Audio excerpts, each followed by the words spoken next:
Aliens tried to conquer Earth. Earth dispatched a girl with a toolkit. HFY, the summer sky above Oak Ridge, turned from blue to purple in less than a minute. Abby Martinez looked up from the old radio she was fixing and felt her heart skip. This wasn't normal. Not a storm. Not the northern lights. Something else. "Grandpa, you need to see this," she called through the open garage door. People were coming out of their houses all along Maple Street. Phones pointed upward. Voices grew louder with fear and wonder. Then the shadows came. Enormous dark shapes, blocking the sun as they moved across the town. Abby's grandfather stepped outside, his coffee mug slipping from his fingers and shattering on the driveway. "Those aren't planes," he whispered. The ships were flat and wide, like giant metal plates floating through the sky. They moved without sound. 5, then 10, then too many to count. News alerts blared from everyone's phones at once. Abby ran inside and turned on the TV. Every channel showed the same thing: huge ships over major cities around the world. New York, London, Beijing, all at once. "It's happening everywhere," her grandfather said, sinking into his armchair. His hand shook slightly. He'd been a soldier once, but this was different. The president appeared on screen, looking pale and serious. "We are attempting communication with the unknown vessels. All citizens should remain calm and stay in your homes. This is not a time for panic." But people were panicking. The internet was flooded with videos, roads jammed with cars, trying to leave cities. And then, as suddenly as they had appeared, the ships broadcast a message. Every screen, every speaker, every device capable of producing sound or images showed the same thing: a tall figure with smooth gray skin and 4 arms. Its head was long and narrow with 3 black eyes arranged in a triangle. "People of Earth," it spoke in perfect English. "I am Admiral Vexnor of the Krelzan Armada. Your planet has resources we require. You will surrender these resources or face elimination. You have 24 hours to instruct your leaders to comply." The transmission ended. Silence fell across the house, across the town, across the world. Abby's mind was racing, not with fear but with something else. During the broadcast, she had noticed something about the aliens' communication system. The signal had specific patterns, modulations that reminded her of the old ham radio frequencies she had been studying. Her grandfather was on the phone with her parents, who were stuck in the city 3 hours away. Abby slipped back to the garage. The aliens were advanced, yes, but technology was technology. It followed rules. Physics, mathematics, engineering. These were universal languages. Night fell, and the world watched as military jets approached the ships over Washington, D.C. The news showed it live: fighters launching missiles that simply disappeared before hitting the alien vessels. Some kind of energy shield. Then beams of green light shot from the ships, and the jets fell from the sky like dead birds. Abby stayed in her workshop, pulling apart devices, connecting others. Her toolkit, a beaten metal box that had belonged to her grandfather and his father before him, sat open beside her. Old tools, simple tools, screwdrivers and pliers, a soldering iron, electrical tape, wire cutters, but in Abby's hands they could work magic. Around midnight, a smaller alien craft landed in Oak Ridge Park, just 2 miles from Abby's house. Police blocked the streets, but nobody dared approach the ship. It was sleek and oval, about the size of a school bus. 2 aliens emerged, setting up equipment. A scout team, maybe, or research. Abby packed her toolkit. She added her modified radio receiver, a small device she had built to detect electromagnetic fields, and the miniature EMP generator she had made for the science fair last year. The one that got her disqualified for accidentally shutting down power to half the school. Her grandfather had finally fallen asleep in front of the TV, news reports still playing. Abby left a note: "Gone to look at alien ship, don't worry, I have an idea." Getting past the police blockade was easy. They were watching the aliens, not the drainage ditch that ran under Parker Road. Abby had played in these ditches and tunnels her whole childhood. She emerged in the trees at the edge of the park. The alien scout ship glowed faintly blue. The 2 Krelzan moved around it, setting up equipment. They were taller than humans, maybe 7 feet, moving with smooth precision. On their long legs, Abby crouched in the bushes, watching. She turned on her modified radio and listened through earbuds. Just as she suspected, their communications used similar wave patterns to Earth radio, just much more complex. But patterns could be understood. Patterns could be disrupted. She activated her EMP device, setting it to its lowest level. Not enough to damage electronics completely, just enough to create interference. The effect was immediate. The blue glow around the ship flickered. The aliens turned, making clicking sounds to each other. One returned to the ship while the other scanned the area with a handheld device. Abby held her breath. The alien moved toward the trees, but then its scanner seemed to malfunction. It tapped.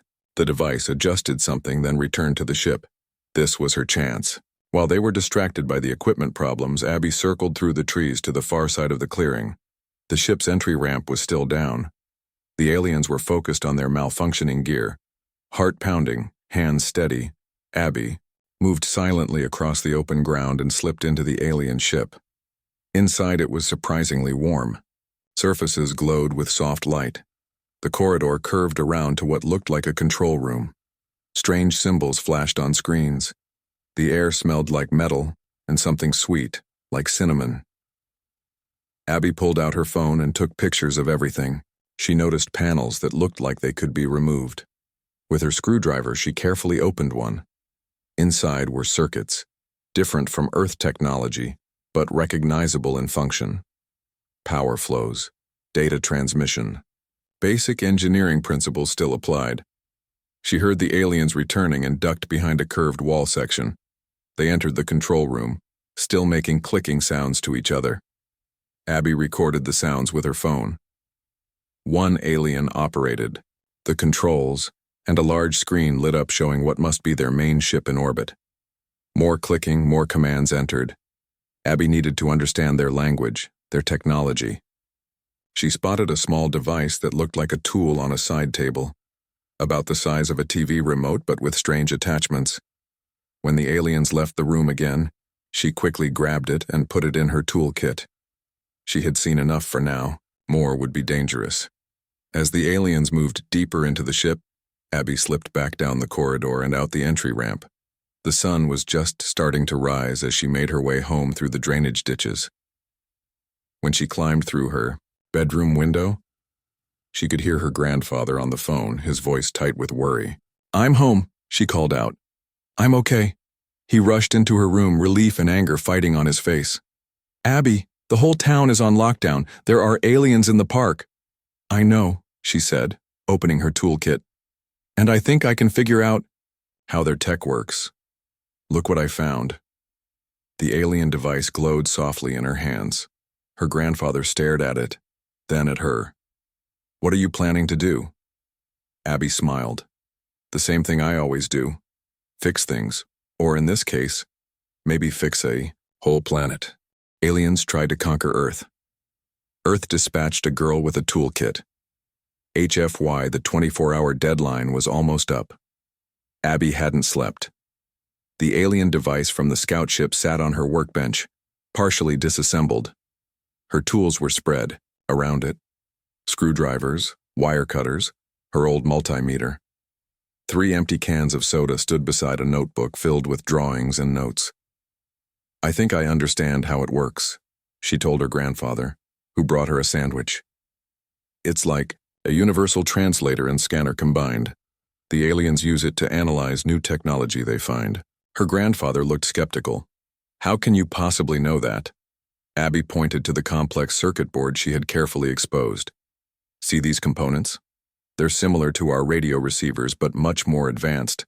And these parts here work like computer processors but tiny and super powerful." On the TV in the living room, the president was speaking again.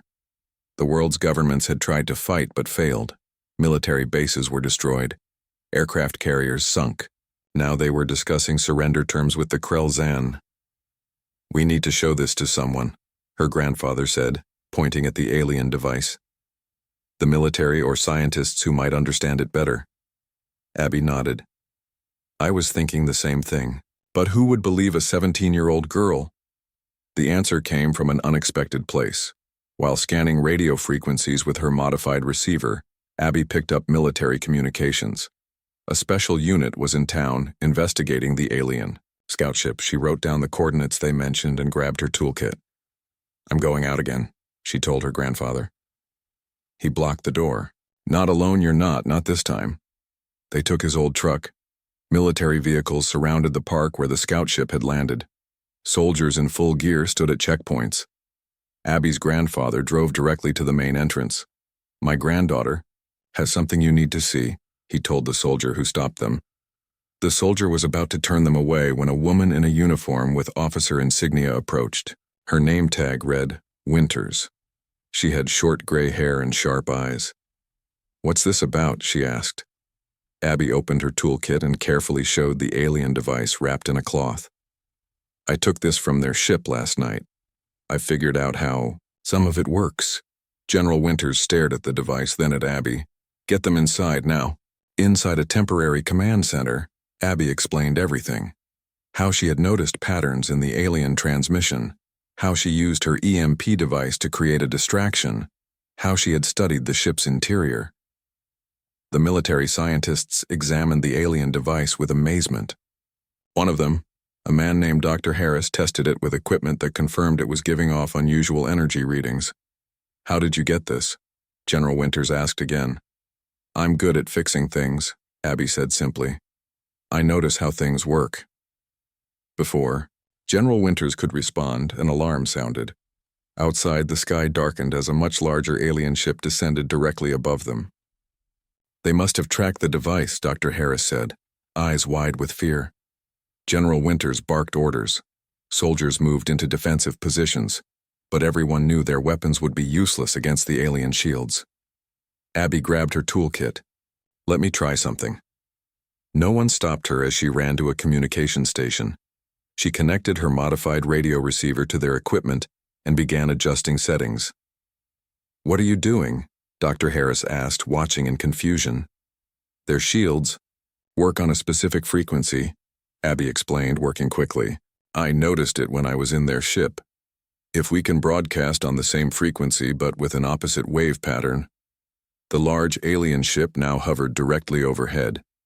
Green lights began to glow along its hull, weapons preparing to fire. Abby finished her adjustments and looked at General Winters. "Ready." The general hesitated only a moment before nodding. "Do it." Abby activated her device. Nothing seemed to happen at first. Then the green lights on the alien ship flickered. A section of the hull that had been glowing with a faint blue shield suddenly went dark. "There," Abby pointed. "That section has no shield now." General Winters immediately ordered a missile strike on the exposed area. 2 missiles launched from nearby defense systems. This time they didn't disappear before impact. They hit the ship exactly where Abby had indicated. Explosions tore through the alien vessel. It listed to one side, then crashed into the empty fields beyond the town. For a moment everyone stood in stunned silence. "That worked," Abby said, surprised herself. The celebration was brief. More alarms sounded as reports came in of alien ships responding to the attack, moving toward their position. General Winters turned to Abby. "We're evacuating to a secure facility. You're coming with us. Your country needs you." Within 30 minutes, Abby and her grandfather were on a military helicopter. She held her toolkit tightly as they flew toward an unknown destination. Below them, more alien ships appeared over Oak Ridge. The secure facility turned out to be an underground base built inside a mountain. As they descended in an elevator, Abby saw dozens of scientists and military personnel rushing through corridors. General Winters led them to a large room filled with computers and equipment. On screens around the walls, images showed alien ships worldwide. In the center of the room stood a table with pieces of alien technology, some damaged, some intact. "Welcome to Operation Toolkit," General Winters said. "Named after you, Ms. Martinez." A man stepped forward. He wore civilian clothes and had a security badge that read Daniels. "I'm Paul Daniels, NSA," he said. "We've been monitoring your radio experiments for months. We know you're good. But we never expected you'd be this important." Abby looked at the alien tech on the table. You want me to help understand their technology? General Winters nodded. You've done something no one else has managed. You found a weakness in their defenses. I'll need help, Abby said. People who understand advanced physics, engineering. You'll have anyone you need, General Winters assured her. But time is short. The Krell-Zan are hunting for whoever destroyed their ship. When they find out it was just a girl with a toolkit. Paul Daniels finished the thought. They won't believe it. That's our advantage. Abby set her toolkit on the table and opened it. The familiar tools, screwdrivers, pliers, wire cutters, looked small next to the complex alien devices. But tools were tools. Technology was technology. Problems could be solved. Let's get started, she said, picking up her favorite screwdriver. First, I need to understand how their main ships are different from the scout ship I explored. As scientists gathered around her, Abby felt the weight of responsibility. The fate of Earth now partially rested in her hands, in her toolkit. But she wasn't afraid. This was just a bigger version of every problem she had ever solved in her garage workshop. On a screen above them, Admiral Vexnor's face appeared in another worldwide broadcast. He looked angry. People of Earth, the alien commander said, your resistance is noted, and it will be punished. Abby tightened her grip on her screwdriver and got to work.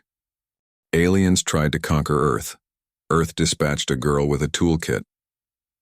HFY 3 days passed in the underground base. Abby barely slept. She worked with a team of scientists, teaching them what she had discovered about the alien technology. Dr. Olivia Wright, a scientist who studied biology, helped Abby understand how the aliens themselves functioned. Their bodies are partly made of silicon, not just carbon like ours, Dr. Wright explained, showing Abby images from an autopsy of a Krell-Zan who had died in the scout ship crash. That's why their technology connects so well with their bodies. Abby nodded, adding this information to her growing understanding. So they're like part computer themselves. That explains the neural interfaces I found in their ship. While they worked below ground, the situation above grew worse. The Krell-Zan had destroyed Denver as punishment for the destroyed ship. Now they demanded that Earth surrender the person responsible for discovering their shield weakness. In the main control room, General Winters and world leaders discussed their options via secure video link. Abby sat quietly in the corner listening. We cannot surrender anyone, the president insisted. But we need time to develop countermeasures based on what we've learned. General Winters looked at Abby. How close are we to having something that works? Abby stood up, suddenly the center of attention in a room full of powerful people. We've figured out how their shields work. We're close to having a device that can disrupt them on a larger scale. But there's something more important. She walked to the central display and brought up an image of the alien communication system she had been studying. All their ships are connected through a network. They think in unison like a hive mind. If we can get into that network, we might be able to confuse all their ships at once. The president looked skeptical. How would we even access their network? Through their own communication signals, Abby explained. They're constantly broadcasting. We just need to find a way to insert our own code into their signals. Jack Hudson, a former hacker who now worked for the NSA, nodded in agreement. She's right. It's like finding a back door into a computer system. Difficult, but not impossible.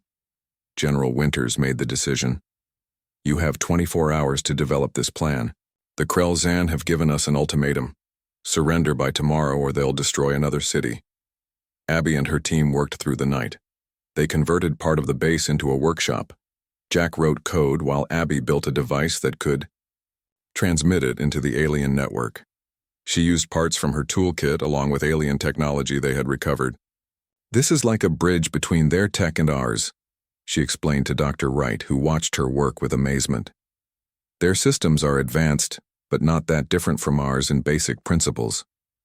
By morning, they had a prototype ready. It looked strange, a mixture of Earth electronics and alien components all wired together in what seemed like a chaotic mess. But to Abby, every connection had purpose. We're calling it the chaos algorithm, Jack explained to General Winters. Once it's in their system, it will scramble their coordination. Their ships won't be able to work together. Abby pointed to a map. But we need to be closer to their main communication relay. That means getting near their largest ship, the one over what used to be Denver. The room fell silent. Getting near the main ship seemed impossible. Paul Daniels spoke up. We have stealth aircraft. Not many, but a few that might get close enough. General Winters nodded. I'll arrange it. Who needs to go? Abby raised her hand. I do. The device might need adjustments once we're close. I'm the only one who understands exactly how it works. Her grandfather, who had been given quarters in the base, protested. She's just a girl. Send the military. Jack shook his head. It won't work without her. The connections need to be monitored and adjusted in real time. The decision was made. 6 hours later, Abby found herself on a special stealth aircraft. It was painted black and designed to avoid radar detection. Jack sat beside her, checking the code one last time. 2 pilots and 4 soldiers completed the team. We'll fly low, under their detection grid if possible, the pilot explained. Get as close as we can to the mothership, then you do your thing and we get out fast. Abby nodded, clutching her toolkit and the new device they had built. She was scared but focused. This was just another problem to solve. The flight was tense and silent. They skimmed over mountains, staying in valleys whenever possible. As they approached the ruins of Denver, they saw the massive alien mothership hovering above the destroyed city. Smaller ships patrolled around it. As close as we can get is about 2 miles out, the pilot said. Their detection systems will find us if we go any closer. That should be enough, Abby said, powering up her device. It began to glow with a soft blue light, similar to the alien technology. Jack connected his laptop to it. Ready when you are. Abby took a deep breath and activated the sequence they had programmed. The device hummed, sending out signals on frequencies matched to the alien network. On Jack's screen, lines of code flowed as their program attempted to breach the alien systems. It's working, Jack whispered. We're in their system. For several minutes, nothing seemed to happen. Then suddenly, the small patrol ships around the mothership began to move erratically. Some drifted off course. Others turned in circles. The algorithm is spreading through their network, Abby explained, watching the readings on her device. It's disrupting their coordination. The mothership itself began to pulse with strange lights. Its shield flickered, becoming visible as a blue energy field that wavered and distorted. Now! Jack shouted into his radio. That was the signal. Across the region, hidden Earth forces launched their attack. Missiles fired from concealed positions. Fighter jets appeared from behind mountains. All targeted the mothership while its shields fluctuated. For 16 critical minutes, the mighty Krelzan vessel was vulnerable. Multiple impacts rocked the giant ship. Explosions bloomed along its hull. Then, slowly, the massive craft began to tilt. It's going down, the pilot said in disbelief. They watched as the enormous alien mothership, pride of the Krelzan fleet, crashed to the ground outside the ruined city. The impact shook the earth even miles away. Abby's device suddenly sparked and went dark. They've cut off the network connection, she said. They've isolated their systems. But it was too late for the mothership. As they flew back to base, reports came in from around the world. The remaining Krelzan ships were pulling back, moving higher into orbit. For the first time since the invasion began, the aliens were retreating. In the underground base, they were greeted with cheers and applause. General Winters herself met them at the landing pad. You did it, she told Abby. You gave us our first real victory. But Abby knew better. She had seen the alien technology up close. She understood its power. They'll be back, she said quietly. And next time, they'll be ready for our trick. On screens around the world, Admiral Vexnor appeared again. He looked furious. People of Earth, he said, his voice cold with rage. You have destroyed a sacred vessel of the Krelzan. This offense cannot stand. We will find the ones responsible. We will hunt them to extinction. Abby clutched her toolkit tighter. The real war was just beginning. Aliens tried to conquer Earth. Earth dispatched a girl with a toolkit. HFY, the victory was short-lived. Within days, the Krellzan adapted their systems to block the chaos algorithm. Their ships returned to Earth's atmosphere, more cautious but more determined. They began systematic attacks on military installations around the world. Worse, they had identified their primary target, Abby Martinez. They've analyzed the signal pattern of your device, Jack explained during an emergency meeting. They know it was built by a single person with a unique approach to their technology. They're looking for you specifically. General Winters ordered increased security at the mountain base. We need to move Ms. Martinez to an even more secure location. We're thinking a nuclear submarine. It's the only place that might be completely hidden from their scanners. Abby's grandfather argued against it. She's done enough. Let her go somewhere safe, away from all this. But Abby shook her head. I need to keep working.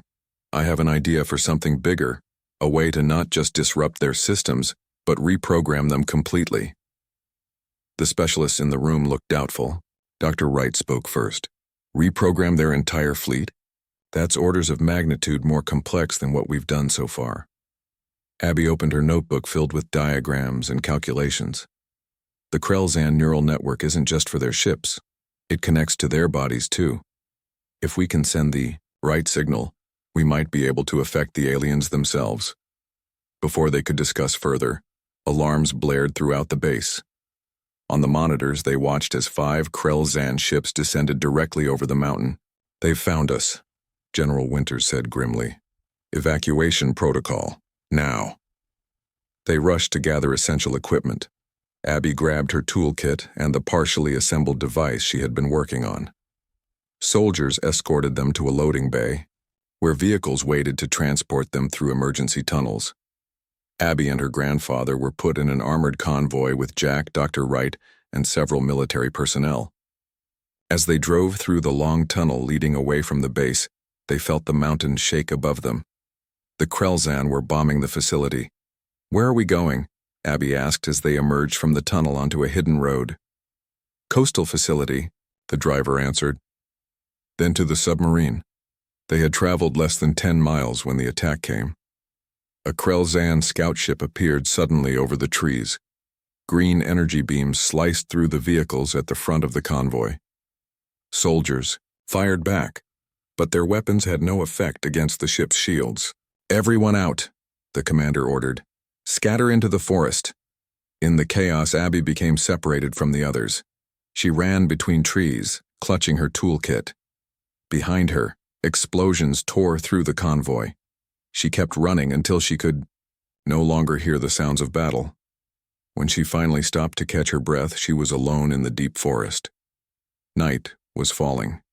She had her toolkit, the experimental device she'd been working on, and nothing else. For the first time since the invasion began, Abby felt truly afraid, not just for herself, but for everyone. If the Krellzan could find the secret base, they could find anything. No one was safe. She walked for hours, using the stars to navigate east, away from the mountains. Eventually, she found an abandoned ranger station. Inside, there was a battery-powered radio and some emergency supplies. She tried the radio but picked up only static. Using parts from the radio and her experimental device, Abby created a small scanner that could detect Krellzan signals. It would warn her if their ships came near. Then she settled in to wait for daylight. Morning brought rain and more uncertainty. Abby's scanner remained quiet. She used the time to continue working on her device, making adjustments with the limited tools she had. The plan she had started to explain before the evacuation now seemed like a distant hope. After 3 days alone at the ranger station, Abby's scanner finally picked up a signal, but not an alien one. A coded pattern repeated every 15 minutes. It was in the same format the military had used at the base. Someone was looking for survivors. Abby modified the radio to respond with the same code. 6 hours later, she heard an engine outside. Cautiously, she looked through the window. A single jeep had pulled up with Paul Daniels from the NSA at the wheel. "Thank God," he said when she opened the door. "We've been searching for days. Most of the convoy was destroyed." "My grandfather?" Abby asked immediately. "Alive. At the submarine base with about half the team. The others—" He didn't finish the sentence. As they drove, Paul explained what had happened. "The Krellzan have hunter-seeker units now. Small ships designed specifically to find you. They can detect your technological signature, the unique way you modify and combine systems." "How did they find the base?" Abby asked. "They're scanning for any sign of their own technology combined with ours. That's your specialty."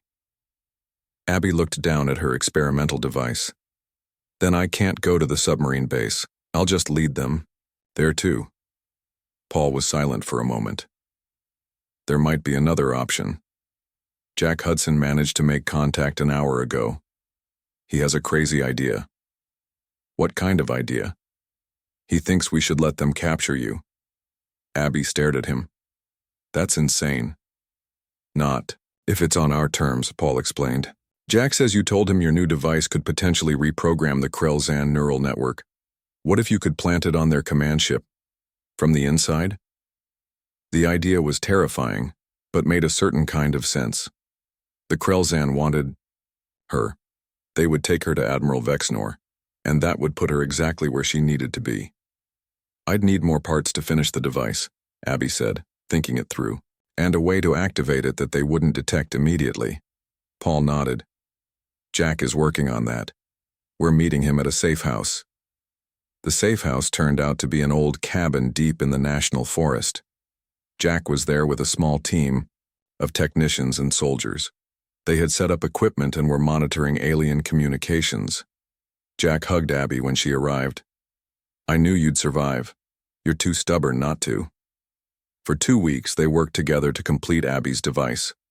It was her most complex creation yet. A system that could interface with the Krellzan neural network and introduce a new set of commands. "It's like changing their programming," she explained to the team. "But instead of affecting their ships, it affects their minds." The plan took shape. They would let the Krellzan detect Abby's position. When the hunter-seekers came, she would surrender with the device hidden in her toolkit. The aliens would take her to Admiral Vexnor, who would want to see the human who had caused so much trouble. "Once you're on the command ship, you'll need to activate the device during a global broadcast," Jack explained. "Their network is most vulnerable when it's connected to all their systems at once." The night before the plan was to be executed, Abby sat alone outside the cabin, looking at the stars. Paul Daniels joined her. "Are you sure about this?" he asked, quietly. "It's not too late to change your mind." Abby shook her head. "They won't stop hunting me anyway. At least this way I have a chance to end this. Your grandfather will never forgive us for this plan." "Tell him I'm trying to fix things," Abby said. "That's all I've ever done." The next morning, they activated a signal that would attract the hunter-seekers. Then they waited. Abby held her toolkit with the hidden device inside. Her heart raced, but her hands were steady. When the Krellzan ship appeared above the cabin, everyone but Abby retreated to hidden positions in the forest. She stood alone in the clearing, looking up as the alien vessel descended. This was either the bravest or the most foolish thing she had ever done. Either way, there was no turning back now. Aliens tried to conquer Earth. Earth dispatched a girl with a toolkit. HFY, the Krellzan ship, hummed around Abby as they took her into orbit. She sat quietly, holding her toolkit on her lap. The aliens had searched her but found nothing suspicious about her old tools. They didn't understand that the most dangerous weapon against them was Abby's mind, not her screwdrivers or pliers. 2 tall Krellzan guards stood near her. They didn't speak. Abby used the time to observe everything around her, the ship's controls, the lighting systems, the way the air felt different than on Earth. All information that might help her later. After what felt like hours, they docked with a much larger vessel. Abby was led through long corridors into the heart of what must be the Krellzan command ship. The ceilings were higher here, the technology more advanced than anything she had seen before. Finally, they entered a vast chamber. At its center stood Admiral Vexnor himself. He was taller than the other aliens, with markings on his gray skin that probably indicated his high rank. His 3 black eyes fixed on Abby as she entered. "This is the human who has caused us so much trouble," he said, his voice translated by a device at his throat. "This small female?" One of the guards pushed Abby forward. "She was found with these primitive tools. Scanners indicate she is the one who created the disruptive signals." "Admiral," Vexnor circled Abby, studying her. "You humans are puzzling. Your technology is primitive, yet you found a way to bring down one of our motherships. How did you do this?" Abby looked directly at him. "We build things. We fix things. We're really good at turning your things into our things." The Admiral made a sound that might have been a laugh. "Bold words from a primitive species. Your resistance ends today. I am preparing a broadcast to your world leaders. They will watch as I execute the human who dared to challenge the Krellzan armada." This was exactly what Abby had been hoping for. A broadcast would connect all Krellzan systems at once, making them vulnerable to her device. "Before you kill me," Abby said calmly, "don't you want to know how I did it? How one human with simple tools figured out your advanced technology?" Admiral Vexnor paused, clearly curious. "You may explain. It will make your species' defeat even more complete when they understand the futility of resistance." Abby opened her toolkit, moving slowly so the guards wouldn't be alarmed. "It starts with understanding patterns. Your technology follows rules, just like ours does." As she spoke, she began to arrange her tools on the floor between them. To the Krellzan, it looked like she was simply showing her primitive instruments, but Abby was actually assembling her device, hiding it in plain sight. "Your neural network is impressive," she continued, keeping the Admiral's attention on her words rather than her hands. "The way you connect your ships and your bodies into one system. But any network can be hacked if you understand its language." Around them, screens activated as the broadcast began. Abby saw the faces of Earth's leaders appearing on monitors. The Admiral had staged this perfectly, just as Jack had predicted. "People of Earth," Admiral Vexnor announced, "behold the human who led your resistance. Watch as I demonstrate the price of defiance." Abby's fingers moved quickly now, making the final connections in her device. The guards were focused on the broadcast, not on her hands. "You don't understand humans very well," Abby told the Admiral. "We never stop trying. We never stop learning. Every time you knock us down, we come back stronger." She pressed the final connection in her device. Nothing seemed to happen at first, but Abby knew it was working. The signal was spreading through the ship's atmosphere, microscopic nanites she had developed based on Krellzan technology, programmed to interface with their neural network. Admiral Vexnor raised a weapon, pointing it at Abby. "Your time has ended, human." But his hand trembled. The weapon wavered. Around them, the Krellzan guards began to move strangely, as if fighting against their own bodies. "What is happening?"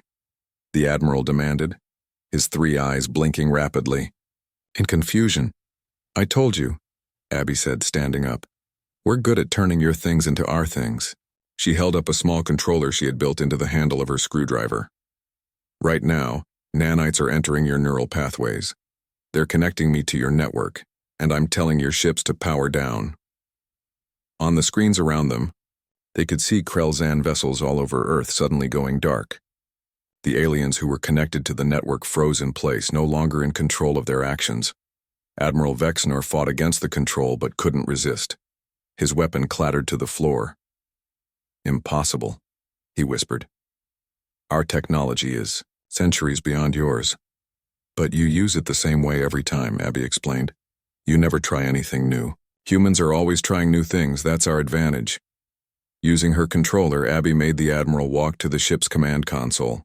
Through him, she entered new instructions into the Krellzan fleet. "I'm ordering your ships to leave Earth's solar system," she told him. "All of them. And never return." The Admiral's body obeyed even as his eyes burned with fury. "The Krellzan Empire spans galaxies. We will return with forces you cannot imagine." Abby shook her head. "No, you won't. I've added something to your neural network. a fear response tied to Earth coordinates. Your species will never be able to approach our planet again without experiencing crippling terror.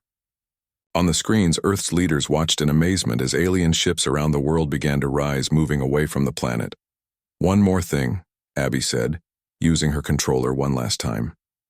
You're going to take me home first. 3 days later, a single Krelzan shuttle landed in the field outside Oak Ridge. The door opened and Abby Martinez walked out carrying her toolkit. Behind her, the shuttle immediately closed its doors and shot back into the sky. Her grandfather was waiting, along with General Winters, Jack, Paul, and Dr. Wright. They had tracked the alien communications and knew she was coming. You did it, Jack said in amazement. You actually reprogrammed an entire alien fleet. General Winters shook her head in disbelief. The president wants to give you every medal we have. The whole world wants to thank you. But Abby was looking at her hometown in the distance. The alien ships were gone from the sky. People were coming out of their houses, looking up at the clear blue without fear for the first time in weeks.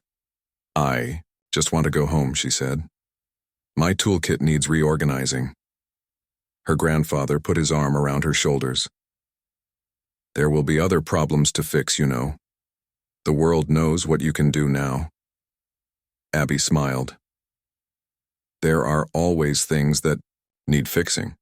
That's what I do. As they walked toward town, a message appeared on communication systems worldwide. It was from the retreating Krelzan fleet, their final transmission before leaving the solar system. Warning to all Krelzan vessels.